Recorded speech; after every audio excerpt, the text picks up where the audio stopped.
Então vamos, irmãos queridos, à palavra de hoje. Abra sua Bíblia.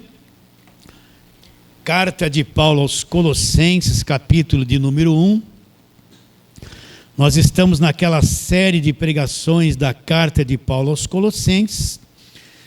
E é a quinta pregação destes versos, versos 13 e 14. Hoje nós vamos até o 17. Colossenses, capítulo 1, versos 13 a 17. Então acompanhe a leitura, memorize esses textos. Já acharam todos? Vamos ler. Olha bem o que nós vamos ler. Isso aqui é a pura verdade. Olha que coisa grandiosa. Ele nos libertou do império das trevas e nos transportou para o reino do Filho do seu amor.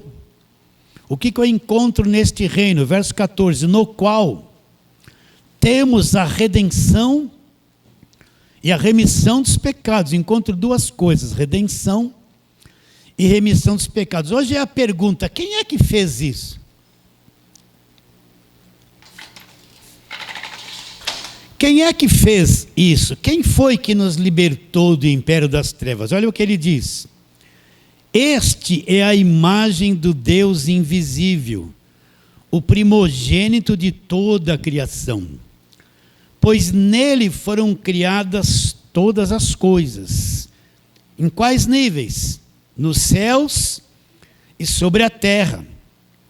As visíveis e as invisíveis, sejam tronos, sejam soberanias, quer principados, quer potestades, tudo foi criado por meio dele e para ele. Ele é antes de todas as coisas. Agora, olha o que ele diz, nele, que é em Cristo, tudo subsiste. Então vamos àquela perguntinha de sempre, né? Não se canse de ouvir eu fazer esta pergunta. Por que Paulo escreveu esta carta aos Colossenses? Se eu chamar qualquer um de vocês aqui, vocês podem vir dar uma aula, de tanto que eu já falei nisso. Mas por que Paulo escreveu esta carta aos Colossenses? 4 falsas doutrinas entraram na igreja dos Colossenses. Asceticismo, gnosticismo, misticismo e o pessoal da lei, a lei. Então vamos rapidamente trabalhar nisso. O que é o asceticismo? Toda doutrina que lhe traz sofrimento, que lhe cobra muito, que lhe traz penalidade, que lhe traz um excesso de disciplina, uma disciplina exagerada, que faz com que você sofra, né? Toda doutrina que diz assim, Cristo fez 50%, agora você tem que fazer a tua parte, os outros 50%. Apresenta diante de você uma lista, você não pode tocar isso, não pode fazer aquilo, não pode comer aquilo, você não pode. E outra lista, você tem que fazer isso, tem que fazer aquilo, porque se der mancada, você já perdeu a salvação. Então isso tem aparência de sabedoria, mas Cristo fez 100%. A única coisa que me dá condição de ser salvo, de ser liberto, de ser abençoado, não são as obras que eu faço. A única coisa que me dá condição de salvação é o Efésios 2:8, porque pela graça sois salvos mediante a fé. Isto não vem de vocês, é um dom de Deus. Não vem de obras para que ninguém se glorie. Então, a salvação, eu não tenho participação. Não existe uma obra que eu possa fazer que me dê condições de salvação. Eu sou salvo pela graça. Então, Cristo fez 50% ou 100%? 100%. Ele fez tudo. Eu não poderia fazer o que ele fez. Nenhuma obra ou esforço próprio, por melhor que seja religiosamente falando, que eu venho a fazer, não se compara ao nível que já foi feito na cruz, ao que Cristo já fez. Então, por nossas obras é impossível fazer alguma coisa que Deus olhe e fale assim, muito bem, você fez isso, então agora você merece a salvação. Não, é impossível para o homem. produzir qualquer obra que lhe dê condições de salvação. Está bem claro isso? Então esse negócio que Deus fez 50% e eu tenho que fazer os outros 50%, é asceticismo. Nesse 50% que eles dizem que eu tenho que fazer, é um monte de fardo, de disciplina, de cobrança, de custo, de penalidade que fica em cima de mim. Se você for em certos locais, você se torna um escravo da denominação, um escravo da doutrina deles, da imposição que eles impõem sobre a cabeça das pessoas. Fora a proibição, não pode isso, não come aquilo, não toque naquilo outro, não pode, é um monte de não pode. Eles vão dizer que esse monte de não pode é a porta estreita. Eles vão falar, entrai pela porta estreita, porque larga é a porta, espaçoso o caminho que conduz à perdição. Estreita é a porta e o caminho que conduz à vida, são poucos os que acertam por ela. Quando que Jesus falou isso? A nova aliança já estava em vigor? Não. A nova aliança começa da cruz para frente. Quando Jesus proferiu essas palavras e para quem ele proferiu? Para aquele povo que estava contra ele, que vivia debaixo da lei. A porta estreita era viver e tentar ser salvo pela lei, porque todos desobedeciam à lei. Não é um monte de proibições, não põe a roupa, não assiste televisão, não corta o cabelo, não vai aqui, não faz isso, não faz aquilo. A porta estreita é viver debaixo da lei, isso que é porta estreita. Vamos localizar o asceticismo aqui na palavra de Deus, vamos lá. Colossenses capítulo 2, né, onde nós estamos. Verso 20 em diante, ele diz, se morrestes com Cristo para os rudimentos do mundo, por que como se vivesses no mundo vos sujeitais às ordenanças? Olha lá, ó, as proibições, não manuseis isso, não proves aquilo outro, não toques aquilo outro. Olha lá, segundo os preceitos e doutrinas dos homens. Agora ele diz que essas coisas têm aparência de sabedoria, pois que tais coisas com uso se destroem. Tais coisas com efeito têm aparência de sabedoria. Ah lá, como culto de si mesma. No entanto, falsa humildade e um rigor que é posto em cima das pessoas, um rigor ascético, que traz sofrimento. Todavia não tem valor algum contra a sensualidade. Então o asceticismo é isso. Não prove aquilo outro, não toca naquilo, não faz isso, é isso, aquilo. Tudo tem um custo, tudo tem um preço, eu tenho que pagar preço, eu tenho que fazer sacrifício. Deus é um Deus que quer que eu dê muitas coisas para Ele. Se eu não dou nada, Ele não vai gostar de mim. Eu tenho que dar o meu melhor, dar tudo que eu tenho. Eu tenho que pagar o preço, eu tenho que sacrificar. Né? A pessoa está carregada de coisas, não consegue cumprir tudo. E isso causa uma incerteza, ela não tem nem certeza se ela é salva, se ela não é salva. Qual outra coisa que entrou na igreja dos Colossenses? O gnosticismo. O que é o gnosticismo? Eu quero sentir um Deus emoção, um Deus na minha carne. Deus é espírito, Deus não é uma sensação. Deus não é uma alegria que eu vou sentir. Deus não é um fogo, um calor que eu vou sentir. Não.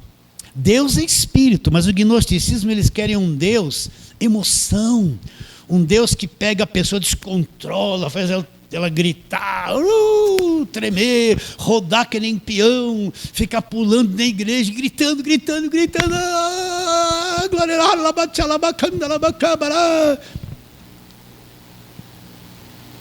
vocês entendem? Fé não é um sentimento, presta atenção. Quando a gente entra para o Evangelho, a gente quer sentir coisas. A gente vem de um mundo que sentia coisas.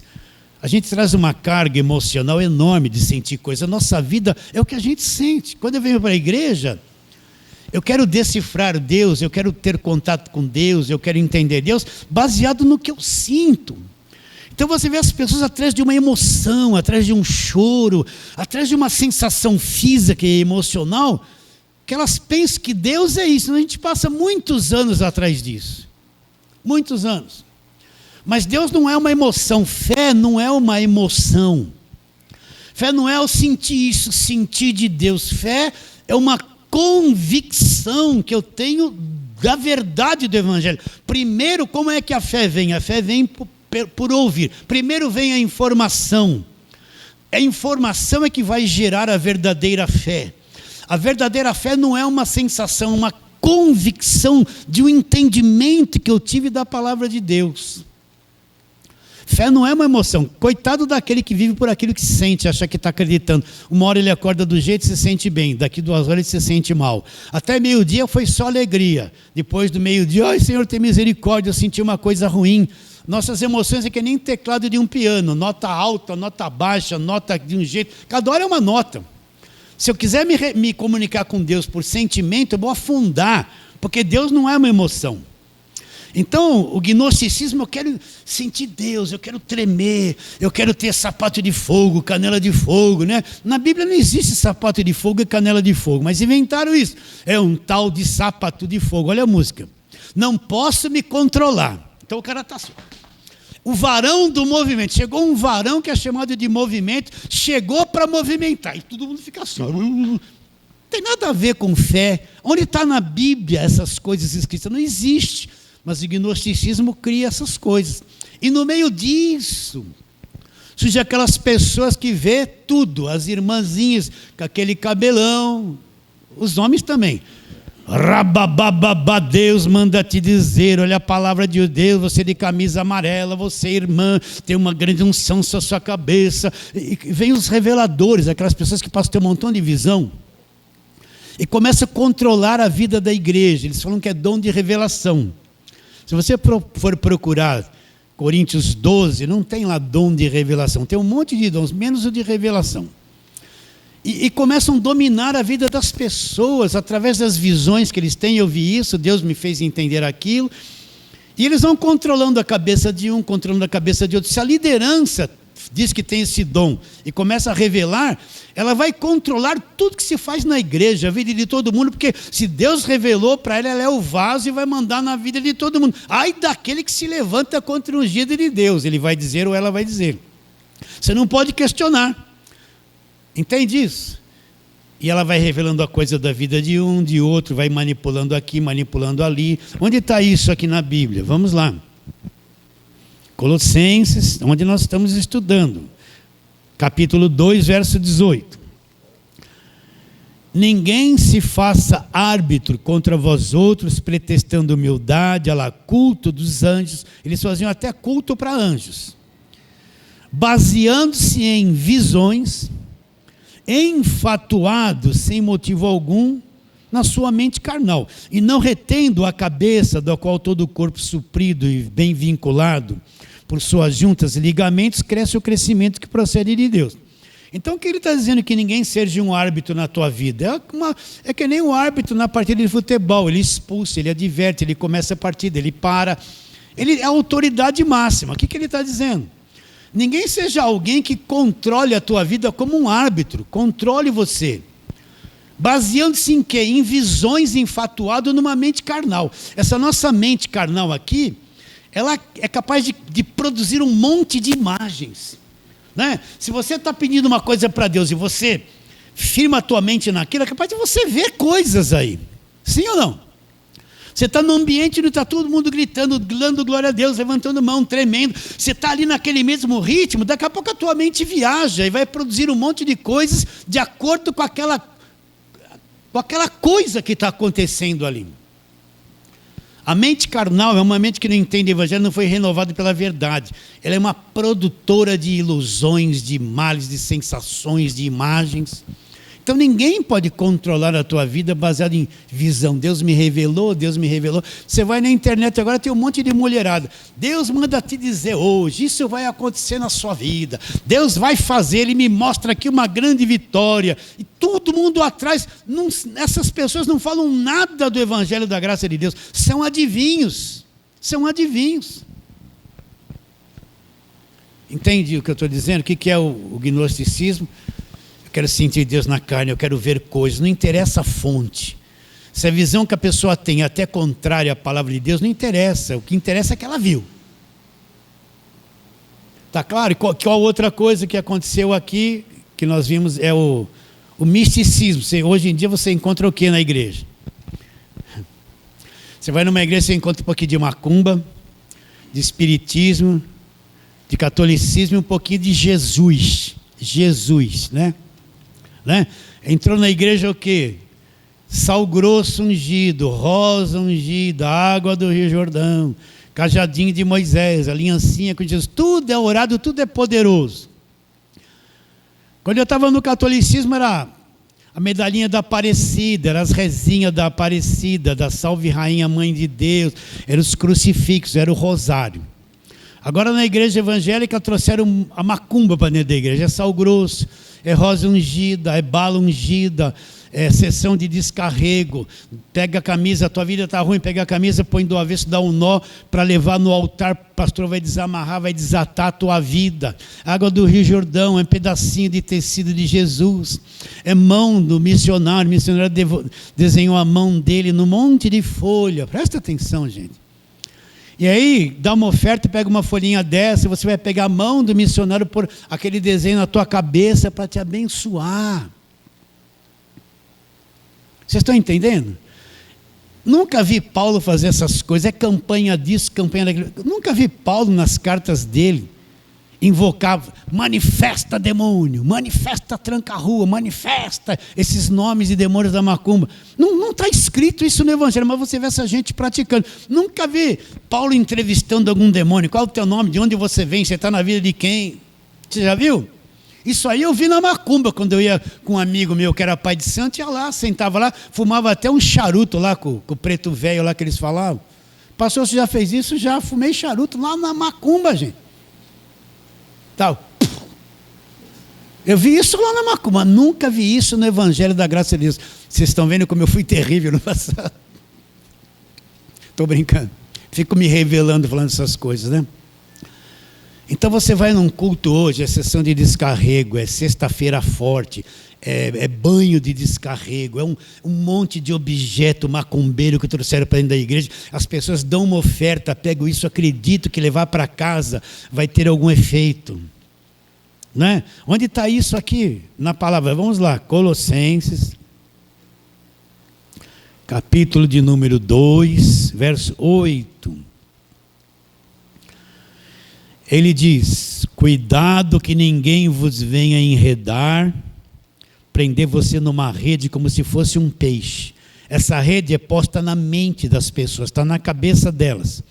Cuidado que ninguém vos venha enredar lá com sua filosofia, as vãs sutilezas, conforme a tradição dos homens, conforme os rudimentos do mundo, e não segundo Cristo. O que é uma sutileza?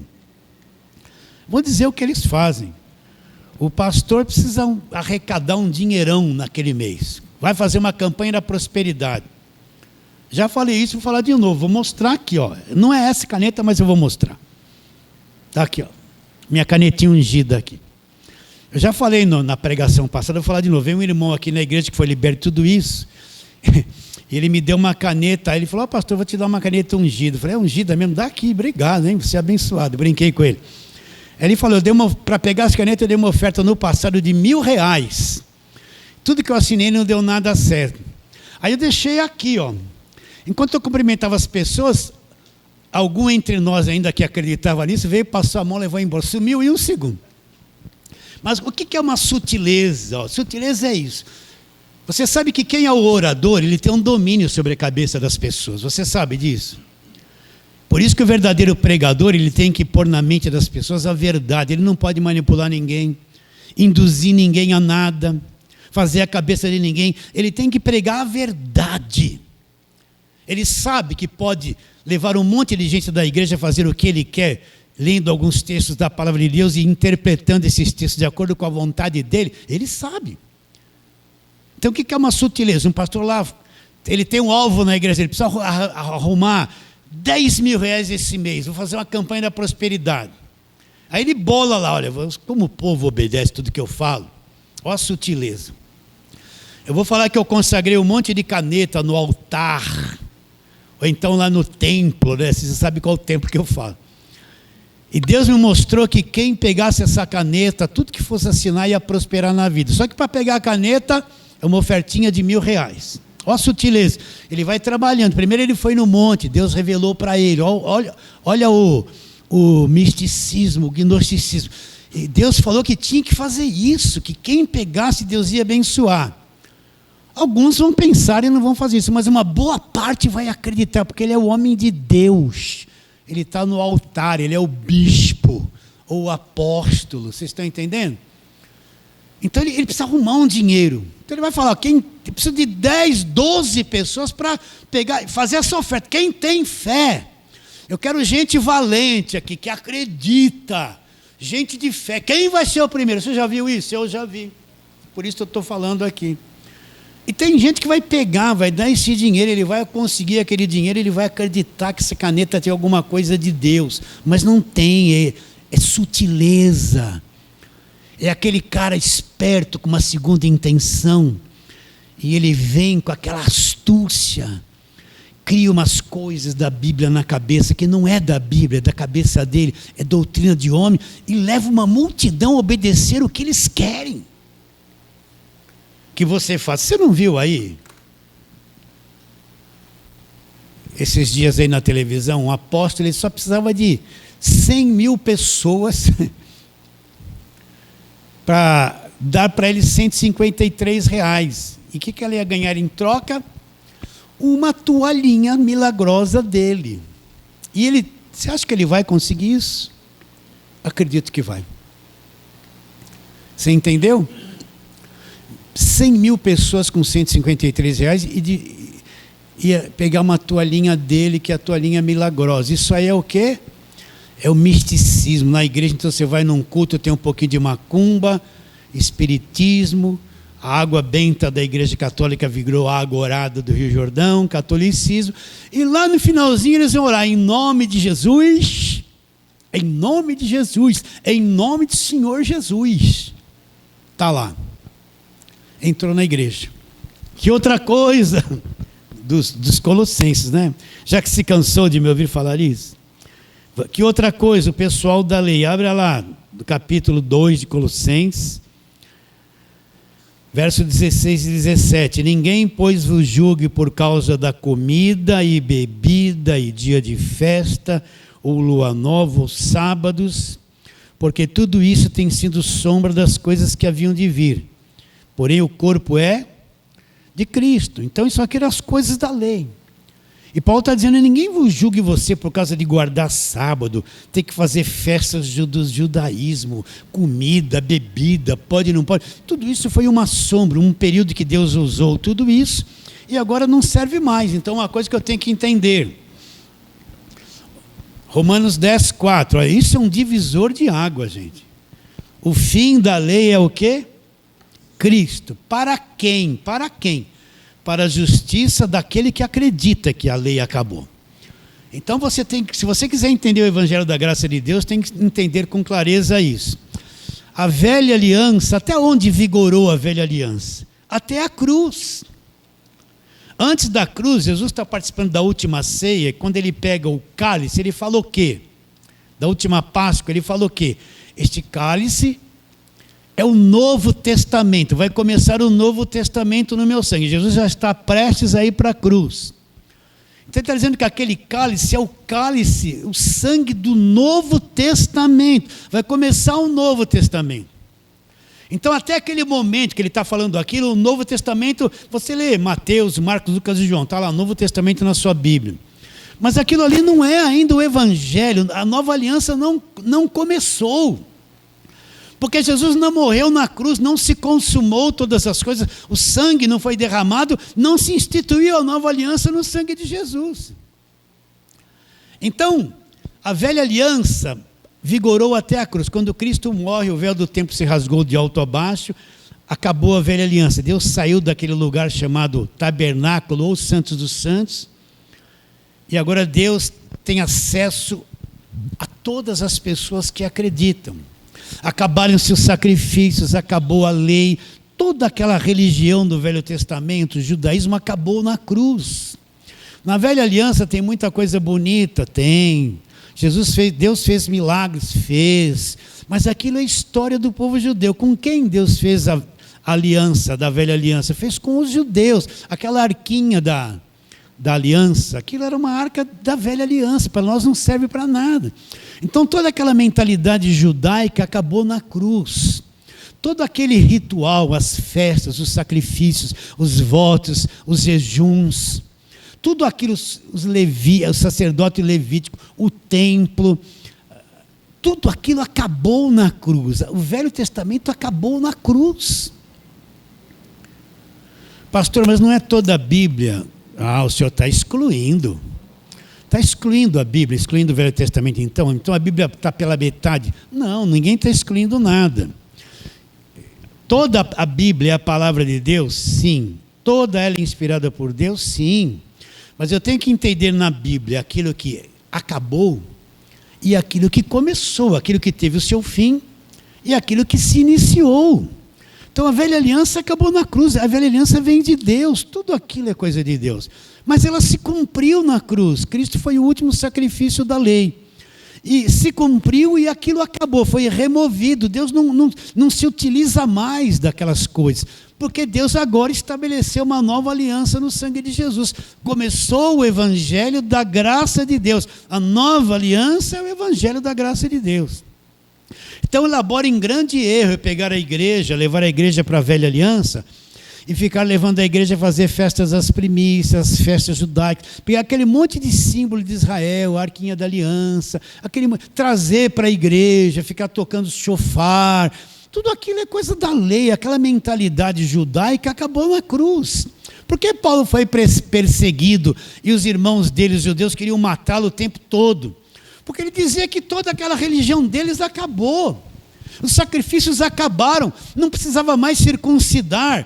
Moisés acabou na cruz, começou uma nova aliança, eles queriam matá-lo o tempo todo. Então, se eu não entender isso, que a velha aliança acabou na cruz, que eu estou numa nova aliança, e num novo testamento, e para mim ter clareza sobre o evangelho da graça de Deus, eu tenho que conhecer de Romanos a Hebreus. Quando eu falo conhecer, não é um versículo aqui, outro ali, não, é cada carta eu tenho que estudar, isso leva alguns anos.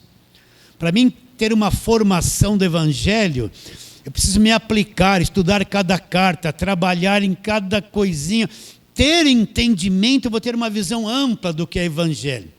Então, para mim ter clareza do evangelho, eu preciso conhecer o que foi revelado do apóstolo Paulo, as cartas de Paulo. Que a ele foi revelado o evangelho da graça de Deus, mais do que a Pedro, mais do que a João, mais do que a Tiago, mais do que Judas. O que Paulo diz em Gálatas 1? O evangelho que eu recebi, eu não aprendi de homem algum. Então ele não aprendeu de Pedro, nem de Tiago, nem de João.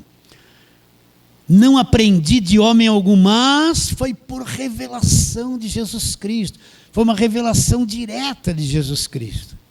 Então, quem não tem essa divisão dentro de si, ele não vai entender o evangelho da graça de Deus.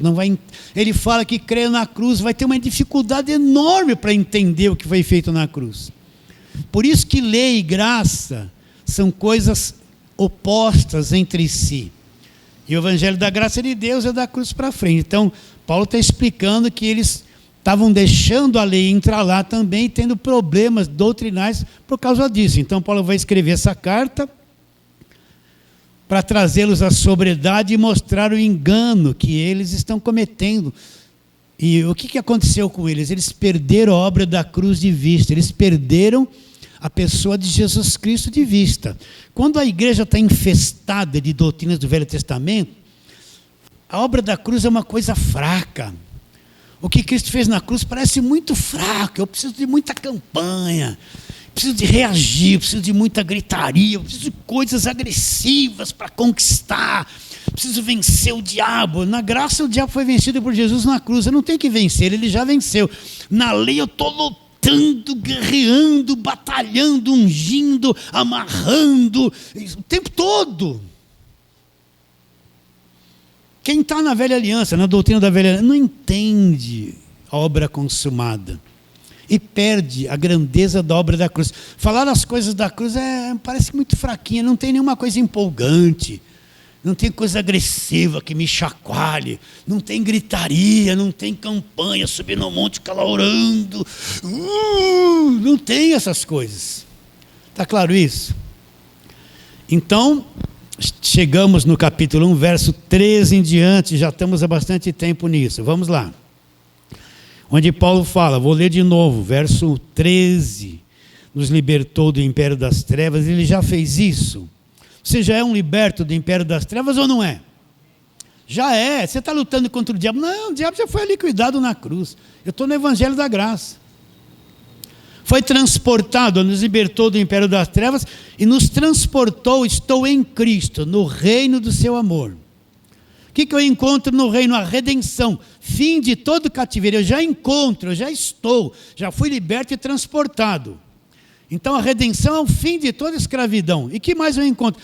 A remissão dos pecados. Toda a minha culpa, falamos isso na semana passada, foi removida na cruz. Houve a remissão dos pecados.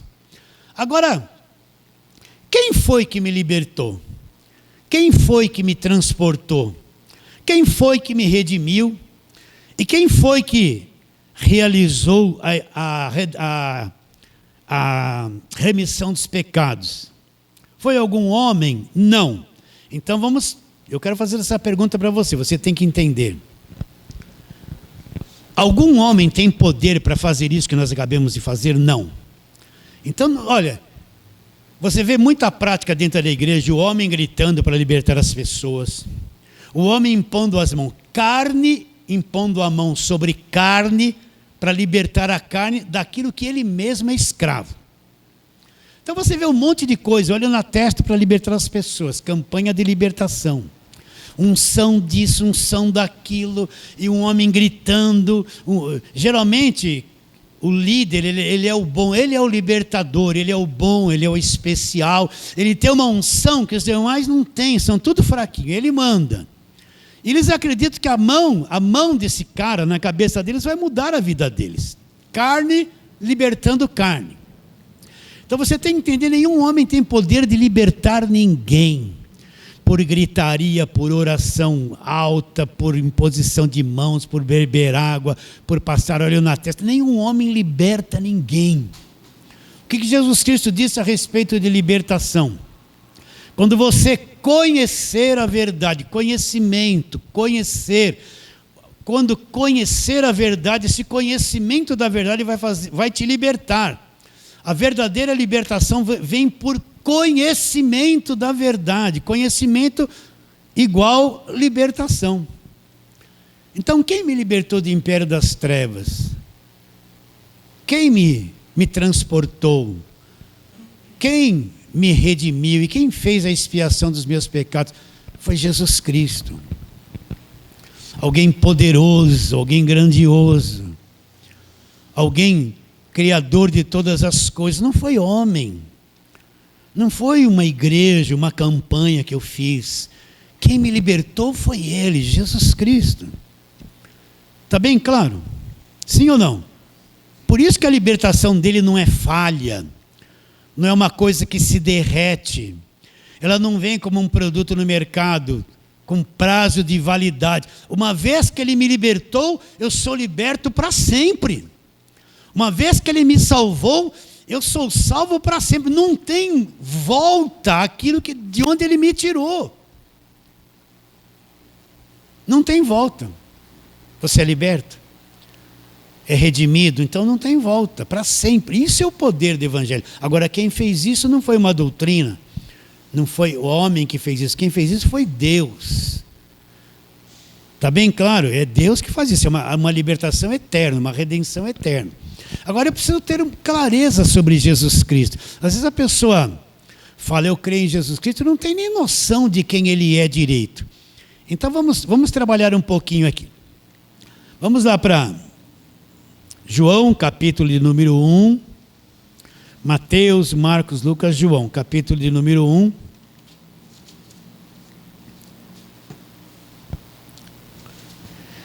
Vamos ler versos 1 a 3 e o verso 14. No princípio era o verbo estava com Deus, e o verbo era o quê? Deus. Ele estava no princípio com Deus. E quem está falando isso? Da pessoa de Jesus Cristo. Todas as coisas foram feitas por intermédio de quem? Dele. E sem Ele, nada do que foi feito se fez. Vou ler de novo os dois versos. No princípio era o Verbo estava com Deus e o Verbo era Deus. Ele estava no princípio com Deus. Todas as coisas foram feitas por intermédio dele. Sem ele, nada do que foi feito por Deus. Verso 14. E o Verbo que era Deus, que é Deus, ele se fez carne, ele não foi feito. Ele se fez carne e habitou entre nós, cheio de graça e de verdade. Olha, cheio do que? De graça e de verdade. E vimos a sua glória, glória como o único, o unigênito do Pai. Verso 17, vai, não ia ler, mas vou ler. A lei foi dada por intermédio de Moisés. A graça e a verdade não vieram por intermédio de Moisés. A graça e a verdade vieram por meio de Cristo. Então, o que João está dizendo? Que Deus, um dia, para mim ter uma visão clara de quem me libertou, Deus, um dia, ele se fez um de nós, ele se fez carne. Você entende o que eu estou te dizendo? Você acha isso fraco que eu estou te dizendo? Olha, um dia, Deus, ele se transformou, ele se fez um de nós. O Verbo, ele se fez carne. Pensa um pouquinho nisso. Ele vivia numa dimensão celestial, Deus. E dentro da tecnologia dele, ele arrumou um processo dele sair de lá e se transformar e se fazer carne, mesmo sendo Deus. Não é gigantesco isso? Atualmente pode alcançar isso? Então ele se fez, ele arrumou todo um processo de um dia vir aqui para a terra e se fazer um semelhante a mim, semelhante a você. Sem deixar de existir. Você entende o que eu estou te dizendo? Sim ou não? Está meio complicado? Então, isso é fantástico. Eu passei anos sem entender isso. Falando que acreditava em Jesus Cristo. Sabia... A gente era criança, chegava no Natal, nasceu Jesus, e o sino, bem, bem, bem, lá de Belém, ia lá na igreja católica, aquele presépio, os animaizinhos, né? Mas nunca tinha entendido nada disso.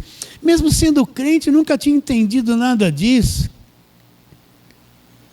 Como é que ele pôde sair de lá e se fazer carne, se fazer semelhante a mim, semelhante a você? Ser ao mesmo tempo Deus e ao mesmo tempo homem. Ter ao mesmo tempo uma natureza celestial de Deus e ao mesmo tempo uma natureza humana. Então vamos ver esse processo ali em Lucas, né? Lucas capítulo... Você está em João, volta, já é Lucas. Quando eu entendi isso, mudou muita coisa a respeito de Jesus Cristo. Vamos ver aqui aquela conversa de Maria, né? Eu estou aqui, vira a página, o ventilador fecha. Lucas capítulo de número 1. Vamos ver esse processo aqui. A partir do verso 26. No 6º mês, foi o anjo Gabriel enviado da parte de Deus para uma cidade da Galileia chamada Nazaré. A uma virgem desposada de certo homem da casa de Davi, cujo nome era José. A virgem chamava-se Maria. Entrando o anjo onde ela estava, disse: Alegra-te, muito favorecida, o Senhor é contigo. Ela, porém, ao ouvir esta palavra, perturbou-se e pôs-se a pensar no que significaria essa saudação. Mas o anjo lhe disse: Maria, não temas, porque achaste graça diante de Deus. E agora o anjo vem trazer uma palavra, uma coisa que ela não entendia. Eis que conceberás e darás à luz a um filho, a quem chamarás pelo nome de Jesus. Este será grande e será chamado Filho, presta atenção, Filho do Altíssimo. Deus, o Senhor, lhe dará o trono de Davi, seu pai. Ele reinará para sempre sobre a casa de Jacó, e o seu reinado, um reinado eterno, não terá fim. Então disse Maria ao anjo: Como será isso? Pois não tenho relação com homem algum. Agora olha a tecnologia, o processo de Deus. Responder-lhe o anjo: descerá sobre ti o Espírito Santo, e o poder do Altíssimo te envolverá com a sua sombra. Por isso também o ente santo que há de nascer será chamado Filho de Deus. Até aí. Aparece esse anjo, fala com Maria e diz que ela vai ficar grávida. Repare bem, uma moça, ela fala assim: mas como vai ser isso? Eu não tenho contato com homem algum, ela era virgem. E Deus mostra uma coisa para ela: olha, vai vir o Espírito Santo sobre ti, vai envolver você com a sombra.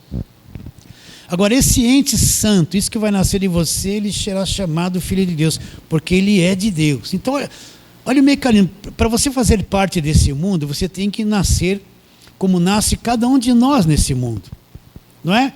Deus, ele não poderia vir de um modo diferente, ele tinha que se submeter ao próprio princípio aqui da terra, que é o nascimento, para ele poder vir no mundo.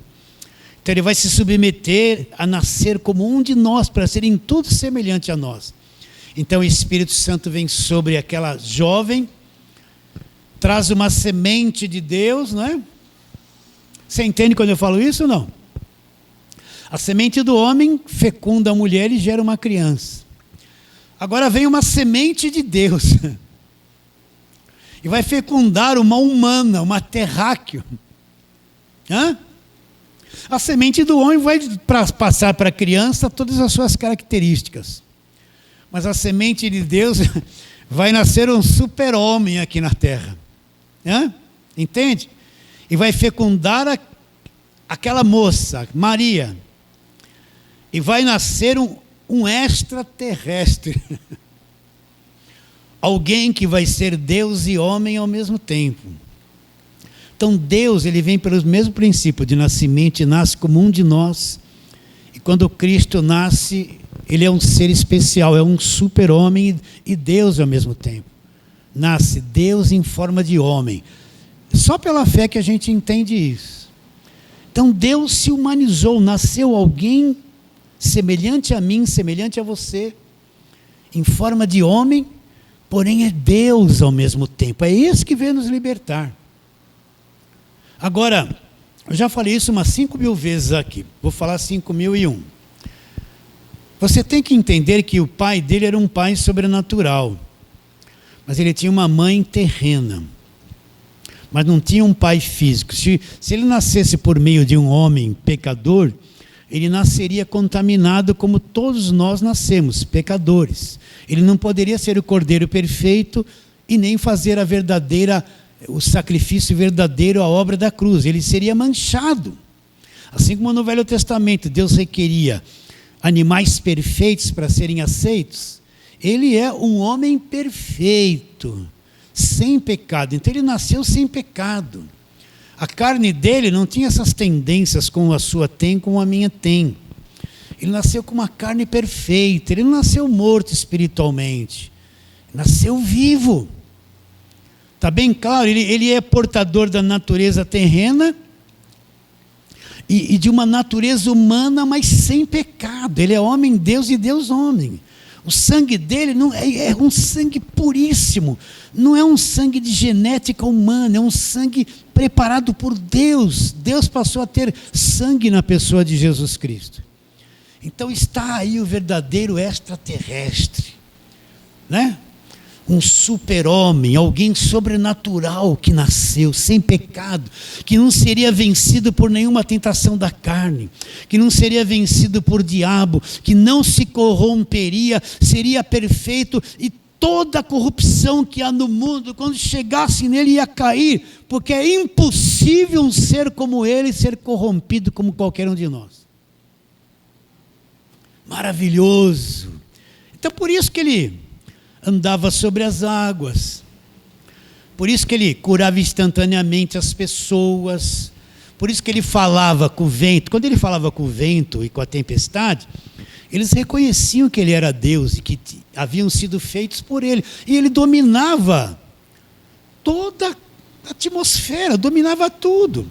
Por isso que ele multiplicava pão, porque ele que é o Criador de todas as coisas, e multiplicava peixe também. Por isso que ele tocava num leproso e era curado instantaneamente. Os milagres que ele fazia não é essa falsidade da televisão, uma fotografia de não sei quando, um paninho que levou. Você nunca vê nada. Nesses 46 anos de fé, eu estive em todas as campanhas de americanos que falavam que curava, que vinha aqui, pelo menos até o ano 2000. Tudo que falava que curava. Eu fui num templo, no Parque Dom Pedro, que falava curava. Eu acompanhei todo mundo que falava que curava. Eu nunca vi com os meus próprios olhos.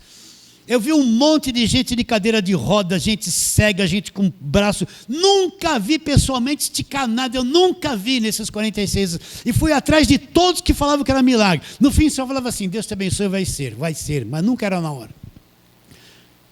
Esses falsos milagres, passou um olhinho, olha aqui uma fotinho, aí eu pus o lencinho na cabeça, aí foi tudo uma mentirada, uma invencionice. Eu não vi um homem de Deus aqui na terra, nesses 46 anos, que fizesse alguma coisa.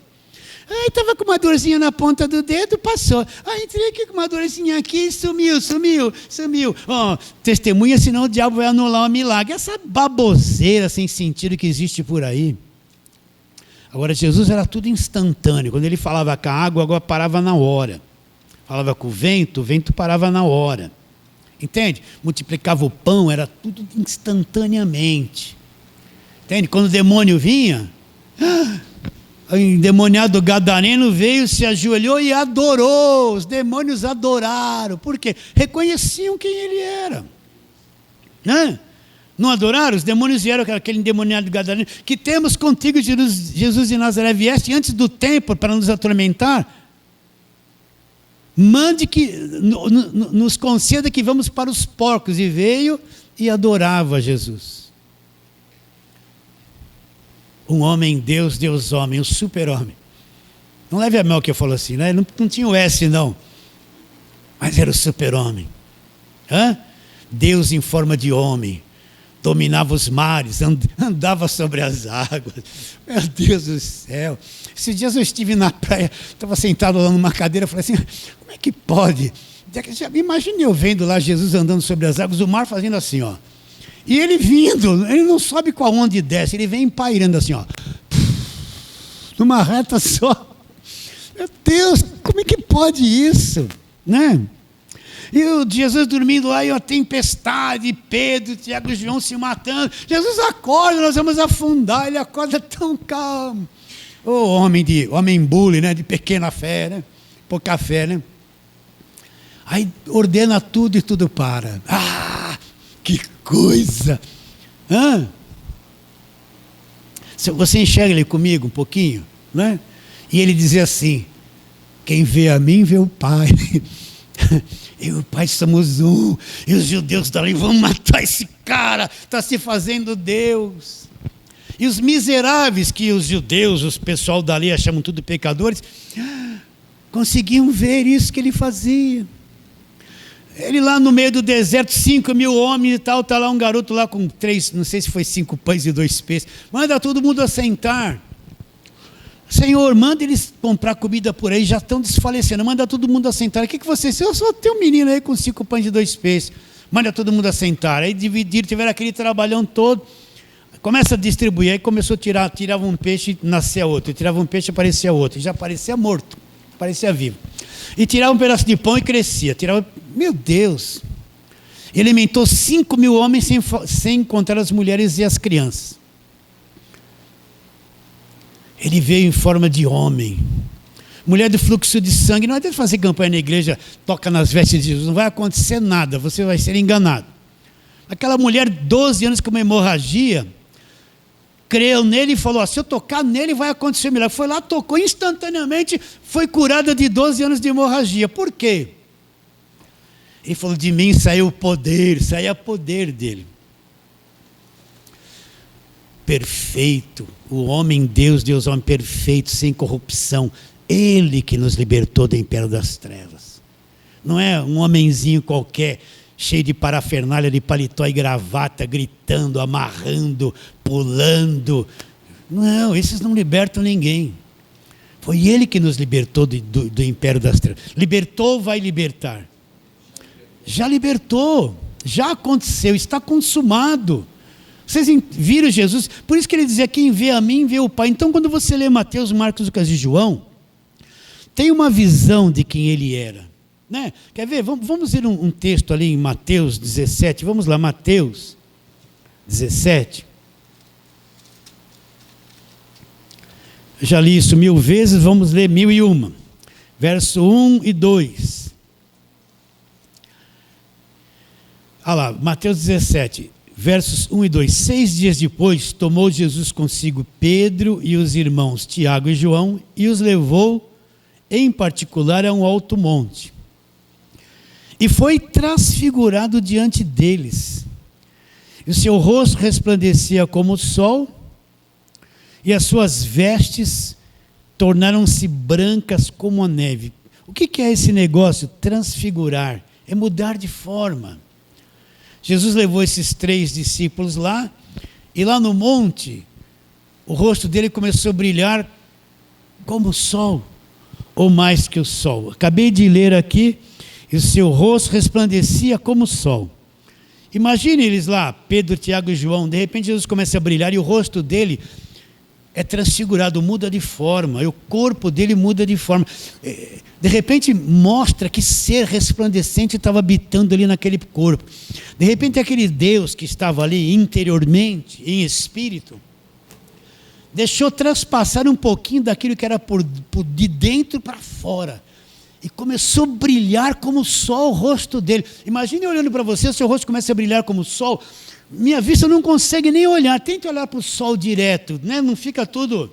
É difícil. O rosto dele ficou daquele jeito e as vestes começaram a resplandecer como luz. Quem que estava ali naquele corpo? Que ser que estava ali naquele corpo? Um ser resplandecente, glorioso, um super, um extraterrestre. As pessoas não gostam que eu falo extraterrestre, mas ele foi o único que pisou aqui na Terra.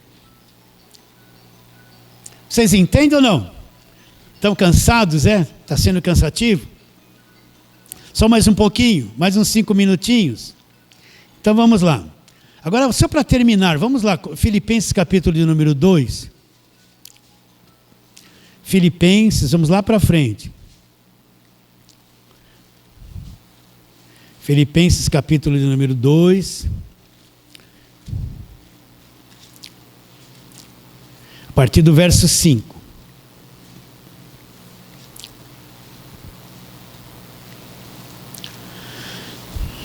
Esperando um pouquinho para você achar Filipenses 2:5.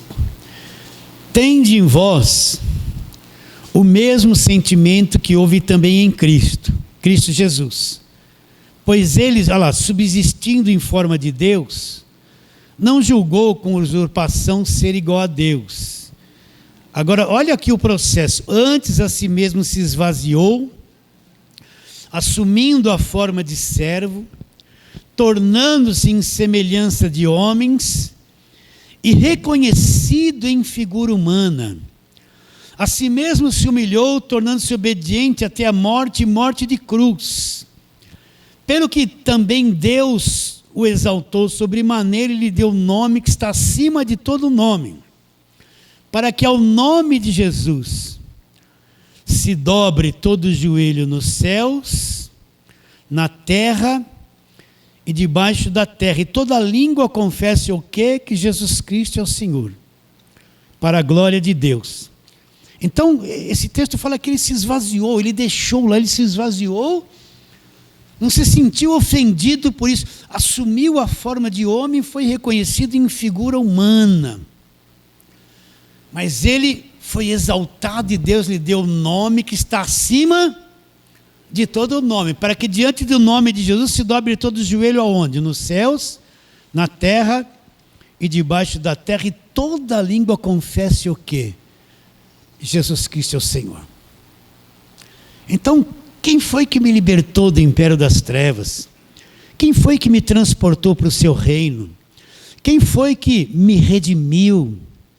Ele me libertou de todos os pecados. pecados, houve a expiação de todos os pecados, a remissão dos pecados foi Jesus Cristo. Já foi feito, foi Deus em forma de homem, foi o Criador de todas as coisas, o reconhecido em figura humana, porém morreu, derramou o seu sangue, ressuscitou no terceiro dia, venceu a morte e venceu todas as coisas. Ele foi que fez isso por nós. Agora vamos voltar no texto. Volta aí, você está em Filipenses, vai para frente. Colossenses. Agora, como Cristo, aliás, como Paulo descreve ele, olha lá, verso 15 de Colossenses 1. Este é a imagem do Deus invisível, é a parte visível de Deus. A parte visível de Deus é Jesus Cristo, o primogênito de toda a criação. Olha, pois nele, em Cristo, ele é o Criador, nele foram criadas todas as coisas, nos céus e sobre a terra, as visíveis e as invisíveis, sejam tronos, soberanias, quer principados, quer potestades, tudo foi criado por meio dele e para ele. Então, Paulo apresenta ele aqui como criador dos dois mundos. Paulo fala, existe um mundo invisível que nós não vemos, que foi criado por ele. Existe um mundo físico onde vivemos, que foi criado por ele. E todos os anjos, arcanjos, as autoridades, todo o principado, potestade, seja lá o que for, todos os seres espirituais foram criados por ele. Tudo foi criado por ele. É esse que criou os dois mundos, que criou todas as autoridades espirituais celestiais, criou esse mundo visível, paralelo, material onde nós vivemos. Ele que fez todas as coisas, e nele, Paulo fala, tudo subsiste, ele é o sustentador de tudo. Ele sustenta todas as coisas. O sol está ali, porque lá em Gênesis ele disse, haja o sol, haja luz, e o sol veio existir, e aquela palavra falada lá, mantém aquele sol brilhando ali até o dia de hoje. Quando ele ordenou que as sementes iriam se reproduzir, pega qualquer semente, joga na terra, em pouco tempo ela está obedecendo. Ele disse lá naquele tempo de Gênesis, até hoje está tudo obedecendo e cumprindo, como ele disse que teria que ser. Ele sustenta todas as coisas. Então a nossa visão é um Deusinho assim, 50% do poder, diabo 50% do poder, e eles estão brigando. Deus faz uma coisa e vence, daqui a pouco o diabo vem e desfaz o que Deus fez. Eles estão nessa guerra de forças. Ele está acima de todas as coisas. Nele tudo subsiste. O diabo foi aniquilado na cruz por ele, não por mim, nem pela campanha, nem pelo óleo ungido. Ele é o controlador de todas as coisas, o administrador de todas as coisas. Ele é Deus, foi ele que me libertou. Paulo mostra isso para os Colossenses. Vocês estão acreditando em asceticismo, gnosticismo, misticismo, estão com essa coisa na cabeça de lei. Deus é o libertador que cumpriu todas as coisas e já fez tudo ao nosso favor. E não pode ser desfeito, porque foram feitos por Deus. Foram feitos por Deus ou não? Então quem foi que me libertou do império das trevas, me transportou, me redimiu e houve a expiação dos pecados? Foi Deus, é imutável. Uma vez que ele fez isso, jamais pode ser desfeito. Por isso eu lhe afirmo, nunca mais você vai ser escrava de obra de império das trevas. Nunca mais você vai ter culpa e ser condenado, porque os seus pecados foram redimidos. Nunca mais, acabaram. Por isso que uma vez salvo, salvo para sempre. Ele me salvou e me mantém salvo. Me libertou e me mantém liberto até o fim. É indestrutível essa verdade do Evangelho da graça de Deus. Agora eu vou voltar para a mentalidade da lei, para as guerras da lei. Não tem como, vou voltar para a velha aliança, tudo era luta, tudo. Uma hora Deus abençoava, outra hora caía debaixo de maldição. Não tem mais como misturar essas coisas. Uma vez liberto, liberto para sempre. Recebe a palavra de hoje? Diz assim, amém. Vamos ficar em pé. Vamos fazer uma breve oração.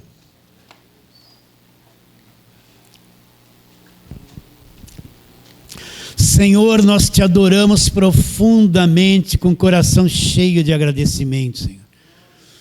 Reconhecemos a obra perfeita da cruz e cremos nela. E nós cremos nela e vamos lutar para manter esta verdade custe o que custar, tudo foi feito, tudo foi consumado. Obrigado, Senhor. Muito obrigado, e queremos pedir que esta palavra, simples palavra, alcance o coração de muita gente. O pessoal lá do YouTube receba essa palavra, tenha os olhos do coração iluminados, para ver a grandeza de quem é Jesus, o poder que Ele já operou em cada um de nós, que já aconteceu, a libertação eterna que já aconteceu. Alcance, Senhor, os corações, crendo que será. Oramos pela fé em nome de Jesus. Fale assim, amém.